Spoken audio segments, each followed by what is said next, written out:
عنہا سے ملتی ہے، لیکن اصفال نے نہ اس پر عمل کیا، نہ ہمیں کوئی اس کی نبی صلی اللہ علیہ وسلم سے اس کی کوئی حوصلہ افزائی ملی، نہ کسی فقیہ نے اس عمل کو پسندیدہ عمل قرار دیا۔ یہی وجہ ہے کہ خلفائے راشدین کے دور میں بھی ایسا نہیں ہوا، بعد میں بھی ایسا نہیں ہوا اور ہمیشہ مرد کی امامت کرتے رہے۔ تو اسی لیے حضرت عائشہ رضی اللہ تعالیٰ عنہا کے اس عمل سے یہ پتہ چلتا ہے کہ اگر کوئی عورت ایسا کر لے گی تو پیچھے عورتوں کی نماز ہو جائے گی، لیکن یہ عمل پسندیدہ نہیں ہے۔ دیگر احادیث کو بھی اگر ہم سامنے رکھ کر دیکھتے ہیں، کہیں بھی ایسا نہیں ملتا کہ نبی صلی اللہ علیہ وسلم نے جماعت عورتوں کی کروائی ہو اس طرح سے کہ عورت کو حکم دیا۔ مثال کے طور پر آپ صلی اللہ علیہ وسلم کی جماعت مسجد سے نکل جاتی تو آپ گھر میں آ کے امہات کو اپنے پیچھے کھڑا کر کے خود نماز پڑھاتے تھے، اور یہ بھی نہیں ہے کہ آپ صلی اللہ علیہ وسلم نے خواتین کو جب حکم دیا تھا کہ تمہاری گھر کی نماز مسجد سے بہتر ہے تو گھر میں آپ نے ان کو انفرادی نماز کا حکم دیا ہے۔ آپ یہ کہہ سکتے تھے کہ گھر مسجد میں جماعت سے پڑھنے سے بہتر ہے، تم گھروں میں جماعت کر لو۔ اگر اس کی اجازت ہوتی تو جیسے کہ آج کل بہت سے اسکالر فتویٰ دے رہے ہیں کہ عورت کو نماز پڑھا سکتی ہے، اگر ایسا ہوتا تو کتنی عورتوں کو پھر گھر میں انفرادی نماز کا حکم تھوڑی ہوتا، بلکہ عورتوں کو یہ حکم دیا جاتا ہے کہ گھر میں اپنی جماعت کرا لیں۔ لیکن ہمیں کہیں بھی نہیں ملتا، تو صرف ایک حدیث کو دیکھ کر کبھی فیصلہ نہیں کیا جاتا، باقی بھی تمام حدیث کو دیکھا جاتا ہے۔ تو ان تمام احادیث کو دیکھ کر فقہا نے جو استدلال کیا وہ یہ ہے کہ اگر عورت کو نماز پڑھا دے تو نماز ہو تو جائے گی، لیکن یہ عمل بہرحال مکروہ اور ناپسندیدہ ہے، یہ قابل تعجب عمل نہیں ہے۔ اسی لیے خواتین کو چاہیے کہ وہ انفرادی نماز پڑھے، جماعت سے پڑھنی ہے تو مرد کو امام بنائیں، اس کی ادا میں نماز پڑھیں، اور اگر بالفرض عورت کو نماز پڑھاتی ہیں مکروہ ہونے کے باوجود وہ کہتی ہے کہ نہیں شوق ہے اس کو پڑھانے کا، تو پھر خواتین امام جو ہے وہ صف کے بیچ میں کھڑی ہوگی، وہ آگے نہیں کھڑی ہوگی، کیونکہ نماز میں عورت کو بہت زیادہ سمٹنے کا اور پردے کا حکم ہے، ایکسپوز ہونے کی اجازت نہیں ہے۔ تو اس میں پھر یہ ہے کہ وہ خواتین جیسے حضرت عائشہ رضی اللہ تعالیٰ عنہا کے بارے میں یہی ہے کہ خواتین کے بیچ میں تھی، تو وہ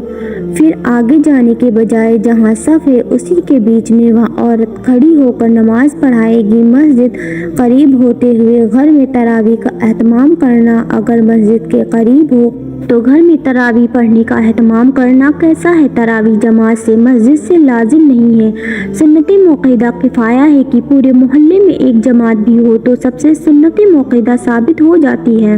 البتہ تراویح پڑھنا سنت موقدہ ہے، یعنی اگر آپ جماعت سے نہیں بھی پڑھتے تو انفرادی طور پر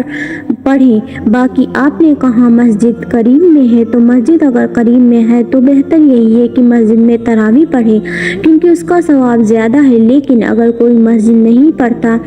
گھر میں بھی جماعت کر لیتا ہے تو بھی جائز ہے۔ باقی یہ کہ مسجد میں پڑھنا زیادہ بہتر، کیونکہ وجہ اس کی یہ ہے کہ حضرت عمر رضی اللہ تعالیٰ عنہ نے مسجد میں تمام جو مختلف جماعت تھی ان کو ایک امام پر جمع کیا، اور صحابہ نے اس عمل کو بہت پسند کیا، اور حضرت علی رضی اللہ تعالیٰ عنہ نے فرمایا کرتے تھے کہ اللہ عمر پر رحم کرے، انہوں نے ہماری مسجدوں کو رونق بخشی۔ تو تراویح جو یہ ہے